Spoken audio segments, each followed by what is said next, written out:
Hello student, I am R K Jha from Mahatma Gandhi शिक्षण संस्थान।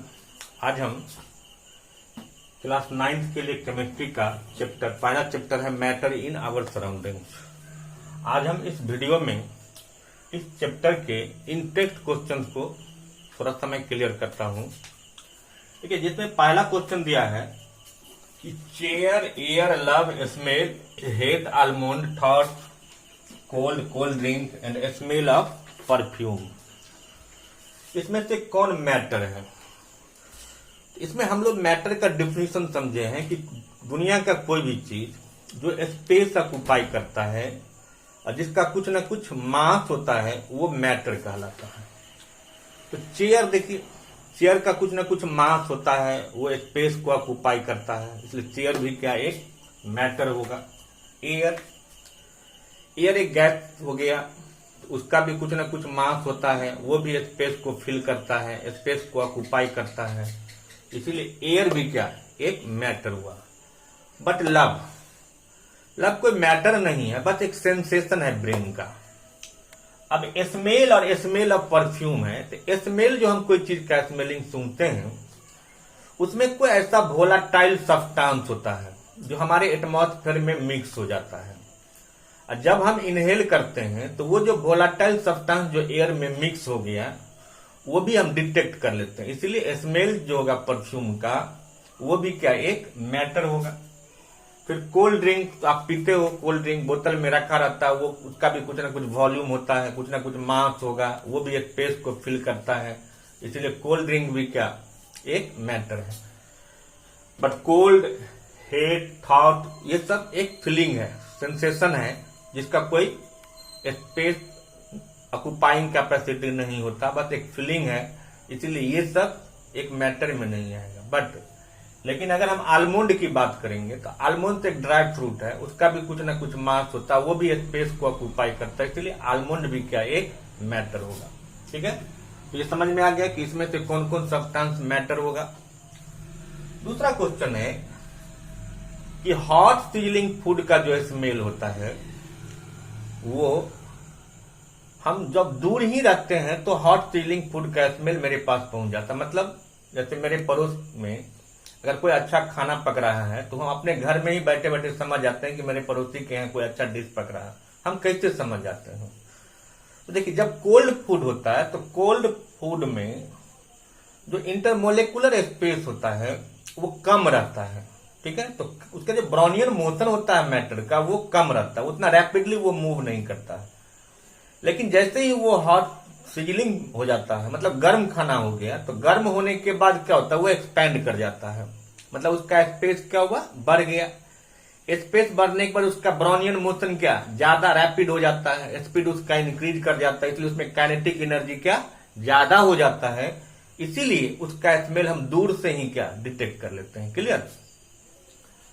एक डाइवर जो है वो पानी पर जब मारता है तो पानी जो है ना देखते हैं कट हो जाता है। ऐसा क्यों होता है? देखिए, वाटर में क्या होता है कि अगर कोई भी डाइवर अगर पानी पर क्या करता है ग्रेटर फोर्स अप्लाई करता है, तो ग्रेटर फोर्स अप्लाई करने के बाद उसके पार्टिकल्स का डिस्टेंस क्या होता है इंक्रीज कर जाता है। तो डिस्टेंस इंक्रीज करने के बाद उसका फोर्स ऑफ अट्रैक्शन जो है वो एक्सट्रीम लो हो जाता है, कम हो जाता है, जिसके चलते वो डाइवर एबल होता है वाटर को कट करने के लिए। क्लियर?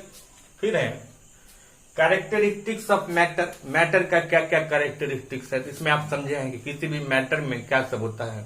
इंटरमोलिकुलर स्पेस होता है, फोर्स ऑफ अट्रैक्शन होता है, ब्राउनियन मोशन होता है, मैटर का कुछ ना कुछ डेंसिटी होता है, उसका फिर वॉल्यूम होता है, उसका कुछ ना कुछ मास होगा। तो ये सारे कैरेक्टरिस्टिक्स आपको बताने हैं। फिर दिया है इसमें ये सारे सब्सटेंस दिए हुए हैं, air, cotton, chalk, iron, water, Honey, exhaust from chimney, ये सब दिए हुए हैं। इसको इंक्रीजिंग ऑर्डर ऑफ डेंसिटी पर अरेंज करना है। ठीक है, सबसे पहले तो एयर एक मिक्सचर होता है गैस का। अगर आप एयर कहोगे तो बस उसमें गैस है और कोई दूसरा पार्टिकल्स उसमें नहीं है। इसका मतलब एयर में जो स्पेस होता है इंटरमोलिकुलर स्पेस वो क्वाइट लार्ज होता है, फोर्स ऑफ अट्रैक्शन क्या उसमें बहुत कम होता है।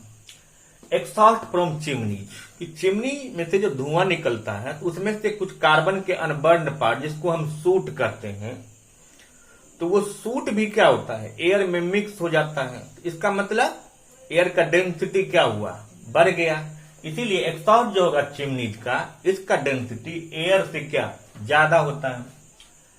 अब है कॉटन और वाटर है, तो कॉटन और वाटर में कॉटन का डेंसिटी जो है ना कम होता है। कहेंगे क्यों? क्योंकि कॉटन में एक एयर कैविटी होता है जिसमें एयर सब ट्रैप होता है, इसलिए देखते होंगे कि वो ज्यादा कंप्रेस होता है। लेकिन वाटर क्या कंप्रेसेबल नहीं है, क्योंकि उस पर अगर हम उसको एक्सपेंड करेंगे तो उसके लिए हमको ग्रेटर फोर्स अप्लाई करना पड़ता है, बट कॉटन पर नहीं करना पड़ता। इसलिए आप डेंसिटी की जब बात होगी तो ये नहीं देखना है कि कॉटन सॉलिड हो गया और वाटर लिक्विड हो गया, और लिक्विड और सॉलिड होने के चलते हम पहले वाटर लिख देंगे फिर कॉटन लिख देंगे, तो गलत हो जाएगा। कॉटन का डेंसिटी वाटर के डेंसिटी से कम होता है। अब फिर आप कहेंगे तो फिर कॉटन पानी में डूब जाता होगा, इसका मतलब ज्यादा होता नहीं। जब हम कॉटन बॉल को जब पानी में रखते हैं तो वो पानी को एब्जॉर्ब कर लेता है, उसके बाद उसका डेंसिटी इंक्रीज करता है, तब जाके वो सिंक करता है। ऐसे कॉटन बॉल का जो डेंसिटी होता है वो वाटर के डेंसिटी से कम होता है। फिर हनी भी जानते हैं, तो हनी में जो ना फ्लावर के जो नेक्टर होते हैं वो सॉलिड फॉर्म में होता है, ठीक है। तो इसका डेंसिटी फिर चॉक के डेंसिटी से कम होगा। चॉक में कैल्शियम कार्बोनेट होता है जो कि एमरफस फॉर्म में होता है, वो भी उसका भी फोर्स ऑफ अट्रैक्शन कम होता है। फिर आयरन तो काफी रिजिड होता है, इसलिए ओवरऑल जितना भी सब्सटेंस दिया है उसमें आयरन का डेंसिटी सबसे ज्यादा होगा। तो सबसे कम किसका होगा, एयर का। उसके बाद एक्सॉस्ट फ्रॉम चिमनीज, उसके बाद फिर कॉटन, उसके बाद फिर वाटर, उसके बाद फिर हनी, उसके बाद चॉक, उसके बाद आयरन देना है। अब है कि difference between solid, liquid and gas बताना है कि सॉलिड, लिक्विड और गैस के बीच क्या डिफरेंस होता है। तो आप जानते हो टेबलेट करना है, टेबल बना देंगे आप, एक तरफ सॉलिड लिख दोगे, दूसरी तरफ लिक्विड लिख दोगे, एक तरफ गैस लिख दोगे। उसका भी पैरामीटर देना है। पैरामीटर का मतलब पॉइंट बताना। पहले आप शेप ले लो, डेंसिटी ले लो, इंटरमोलिकुलर स्पेस ले लो, इंटरमोलिकुलर स्पेस के बाद आप फोर्स ऑफ अट्रैक्शन ले लो, रिजिडिटी ले सकते हैं, कंप्रेसिविटी, डिफरेंट पैरामीटर पर हम बताएंगे। तो सॉलिड में क्या होता है, सॉलिड का डेंसिटी ज्यादा होता है, लिक्विड का मॉडरेट होता है, गैस का कम होता है। इंटरमोलिकुलर स्पेस सॉलिड में नहीं के बराबर होता है, लिक्विड में सॉलिड के कंपेरिजन में क्या ज्यादा होता है, गैस में सबसे ज्यादा होता है। लेकिन फोर्स ऑफ अट्रैक्शन की जब हम बात करेंगे तो सबसे एक्सट्रीम फोर्स ऑफ अट्रैक्शन सबसे ज्यादा सॉलिड में होता है, सबसे कम गैस में होता है, और लिक्विड में मॉडरेट होता है। क्लियर? फिर डेंसिटी, फिर कंप्रेसिविटी, उसी पॉइंट पर आप तीन चार पॉइंट लेके, 3 नंबर का है तो 3 पॉइंट ले लो, 4 नंबर का है तो 4 पॉइंट पर समझा दो, ठीक है। फिर दिया कि कमेंट करना है। कमेंट का मतलब होता है इसके बारे में इसको डिफाइन करना है। रिजिडिटी है, कंप्रेसिबिलिटी है, फ्लूइडिटी है, काइनेटिक एनर्जी है। तो रिजिडिटी का मतलब होता है किसी भी मैटर का टेंडेंसी होता है, जिस टेंडेंसी के थ्रू कोई भी मैटर एक डिफिनिट शेप को होल्ड करता है, उसी को हम रिजिडिटी कहते हैं। कंप्रेसिबिलिटी का मतलब क्या होगा कि कंप्रेसिबिलिटी किसी भी मैटर का वो टेंडेंसी है जिस टेंडेंसी के थ्रू जब हम उस पर फोर्स लगाते हैं तो फोर्स लगने के बाद उसके जो मैटर होते हैं, उसके जो मॉलिक्यूल्स होते हैं वो कंप्रेस हो जाता है, दबता है, यानी उसका डिस्टेंस इंक्रीज करता है या डिक्रीज करता है, उसी को हम कंप्रेसिबिलिटी कहेंगे।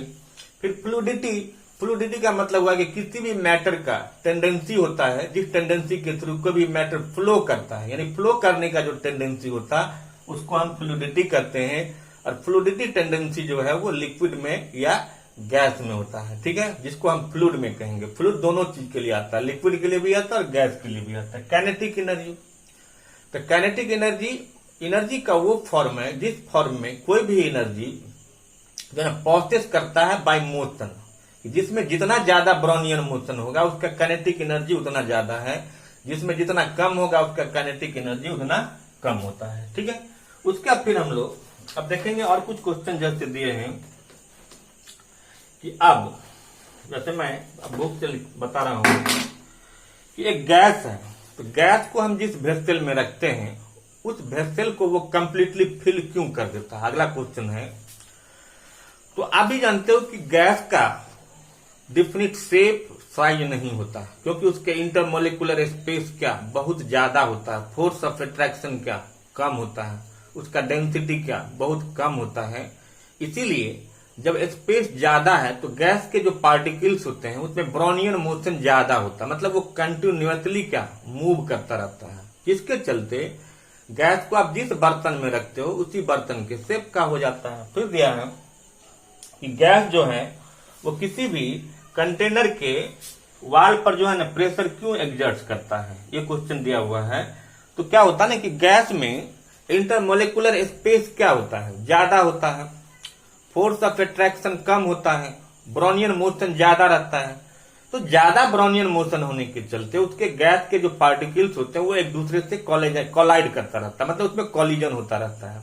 तो कॉलिजन होने के चलते जो गैस के जो पार्टिकल्स होते हैं वो जिस बर्तन में आप रखते हो, जिस कंटेनर में रखते हो, उस कंटेनर के वाल पर वो प्रेशर एग्जर्ट करता है। क्लियर। फिर देखते हैं अगला क्वेश्चन दिया है, अब कोई वुडन टेबल है उसको हम सॉलिड क्यों कहेंगे। तो सॉलिड का मतलब क्या होता है कि कोई भी मैटर है जिसका डिफिनिट शेप हो, साइज हो, डिफिनिट वॉल्यूम होगा। तो चेयर क्या होता है, चेयर का डिफिनिट शेप होता है, साइज होता है, वॉल्यूम होता है, इसलिए हम वुडन टेबल को या चेयर को या अलमीरा को कुछ भी दे देगा तो हम उसको सॉलिड कहेंगे।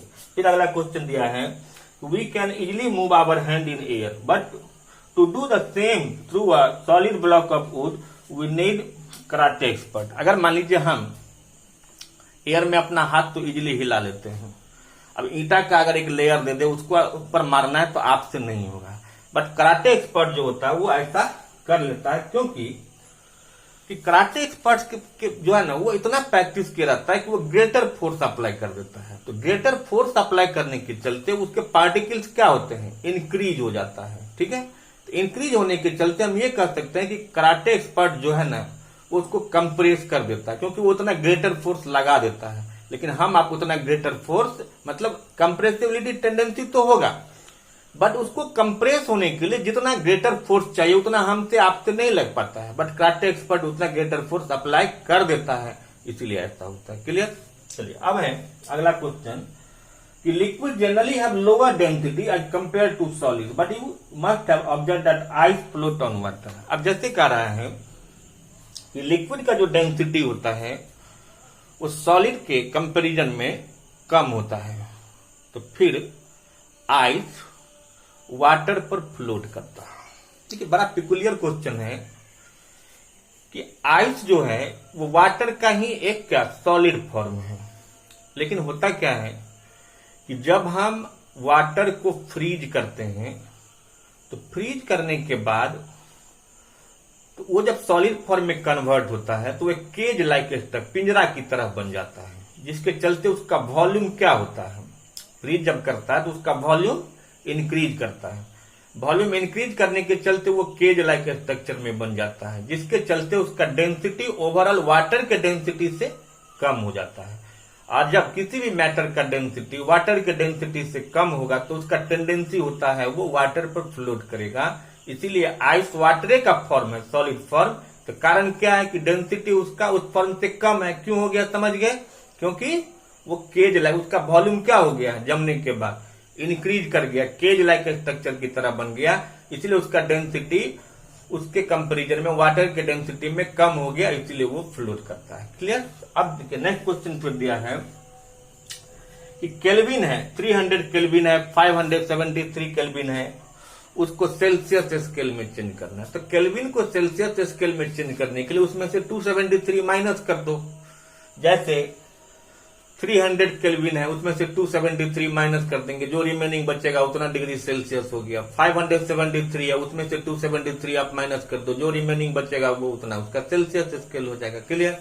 फिर दिया है कि 250 डिग्री सेल्सियस पर, 100 डिग्री सेल्सियस पर, 0 डिग्री सेल्सियस पर वाटर का फिजिकल स्टेट क्या होता है। तो जो सबसे पहले ये है कि 100 डिग्री सेल्सियस पर वाटर का फिजिकल स्टेट क्या होगा, वेपर के फॉर्म में या गैस के फॉर्म में होगा। 25 डिग्री सेल्सियस रूम टेम्परेचर हो गया, उसमें वो लिक्विड फॉर्म में होगा। 0 डिग्री सेल्सियस पर वो फ्रोजन फॉर्म में होगा, मतलब आइस के फॉर्म में होगा, मतलब सॉलिड के फॉर्म में होगा।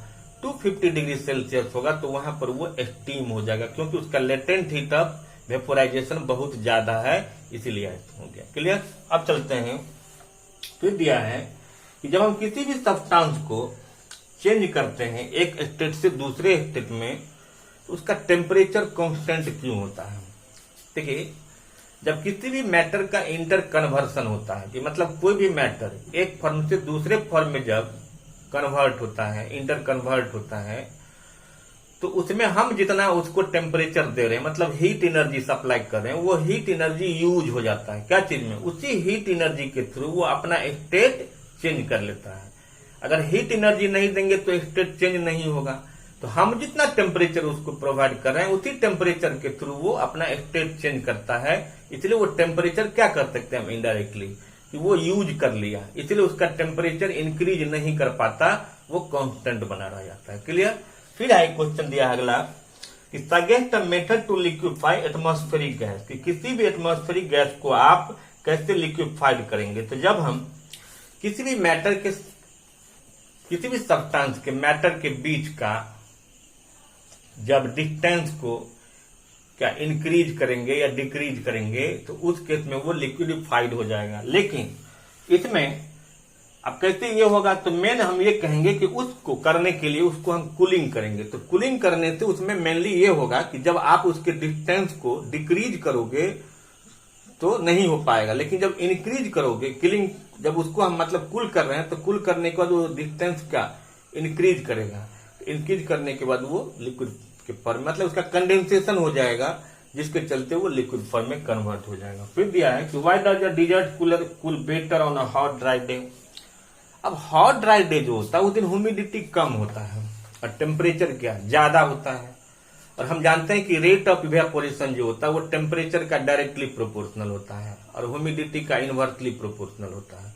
तो हॉट डे में टेम्परेचर ज्यादा है, ह्यूमिडिटी कम है, इसीलिए इवेपोरेशन ज्यादा होता है, and evaporation causes cooling effect, इसीलिए वो हमको कूलिंग इफेक्ट देता है। फिर अगला क्वेश्चन दिया है फिर इसमें कि वाटर को अगर हम किसी अर्थन पॉट में या मटका में रख देते हैं तो वह उसका पानी ठंडा क्यों होता है। तो देखिए, जो मटका होता है या घड़ा होता है या कोई भी अर्थन पॉट होगा तो उसमें स्मॉल पोर्स होता है। उस पोर्स को हम नेकेड आई से नहीं देखते, तो उस पोर्स के थ्रू वाटर सीपेज करता है, बाहर आता है, और बाहर जब आता है तो वो वाटर इवेपोरेट्स करता है। इवेपोरेशन जब होगा तो स्वाभाविक है वहां कूलिंग इफेक्ट होगा, इसीलिए वो मटका जो है या अर्थन पॉट जो है उस पर हमेशा कूलिंग इफेक्ट होता रहता है, जिसके चलते उसका पानी हमेशा ठंडा रहता है। क्लियर। फिर दिया नेक्स्ट क्वेश्चन है कि जब हम अपने हथेली पर पेट्रोल, एसीटोन या कुछ भी डालते हैं तो हमको ठंडा क्यों लगता है। तो देखिए क्या है कि हमारा जो पाम होता है एक्चुअली गर्म होता है, इसका टेम्परेचर ज्यादा होता है, ठीक है। इस पर जैसे ही हम कोई पेट्रोल या एसीटोन डालते हैं तो उस टेम्परेचर के कांटेक्ट में आने से वो जो एसीटोन या पेट्रोल है वो हाईली वोलाटाइल होता है, वो जल्दी इवेपोरेट कर जाता है। तो इवेपोरेशन प्रोसेस में वो सब्सटेंस हमारे पाम के टेम्परेचर को क्या किया होगा, एब्जॉर्ब किया। तो हमारे पाम का टेम्परेचर क्या हुआ, रिड्यूस हुआ। टेम्परेचर जब घटा तो स्वाभाविक है क्या होगा, टेम्परेचर घटने के बाद आपको कूलिंग इफेक्ट देगा। इसीलिए जब हम अपनी हथेली पर एसीटोन रखते हैं या पेट्रोल रखते हैं तो वो कूलिंग इफेक्ट देता है। तो नेक्स्ट क्वेश्चन है कि कोई हॉट टी है उसको सॉसर में पीने के लिए आपको एडवाइस किया जाता है, ऐसा क्यों। आप कप में डायरेक्ट नहीं पीते हो, मना किया जाता है, क्योंकि कप का जो सरफेस एरिया होता है वो कम होता है और सॉसर का सरफेस एरिया क्या ज्यादा है, और रेट ऑफ इवेपोरेशन जो होता है वो सरफेस एरिया पर डिपेंड करता है कि जितना ज्यादा सरफेस एरिया होगा रेट ऑफ इवेपोरेशन उतना ज्यादा होगा। तो सॉसर का सरफेस एरिया ज्यादा होता है, इसीलिए सॉसर से इवेपोरेशन का रेट ज्यादा होता है, मतलब जल्दी जो है ना वो इवेपोरेट करता है, इसलिए जल्दी वो ठंडा होता है, इसीलिए हम उसमें इजिली पी लेते हैं। फिर अगला क्वेश्चन दिया है कि हम गर्मी में किस तरह के कपड़ा को पहनते हैं। तो हम गर्मी में कॉटन कपड़ा पहनते हैं। क्यों हम कॉटन कपड़ा पहनते हैं, क्योंकि कॉटन कपड़ा पहनने से क्या होता है कि जो हमारे बॉडी से जो पसीना निकलता है ये पसीना को एब्जॉर्ब कर लेता है, क्योंकि कॉटन में एब्जॉर्बेंट कैपेसिटी ज्यादा होता है वाटर को, तो वाटर को तो एब्जॉर्ब कर लिया। अब हम मान लीजिए कहीं घूम रहे हैं गर्मी में, तो बॉडी से क्या होगा, कपड़ा से क्या होगा, वो जो स्वेट है पसीना जो है वो इवेपोरेट्स करेगा ग्रेजुअली, और जब इवेपोरेट्स करेगा तो हमारे बॉडी को क्या देगा, कूलिंग इफेक्ट देगा। As we know evaporation causes cooling effect. तो आप इसको समझे, फिर हम नेक्स्ट वीडियो में एक्सरसाइज के कुछ क्वेश्चन रह गए हैं, फिर हम उसको बताएंगे। Thank you.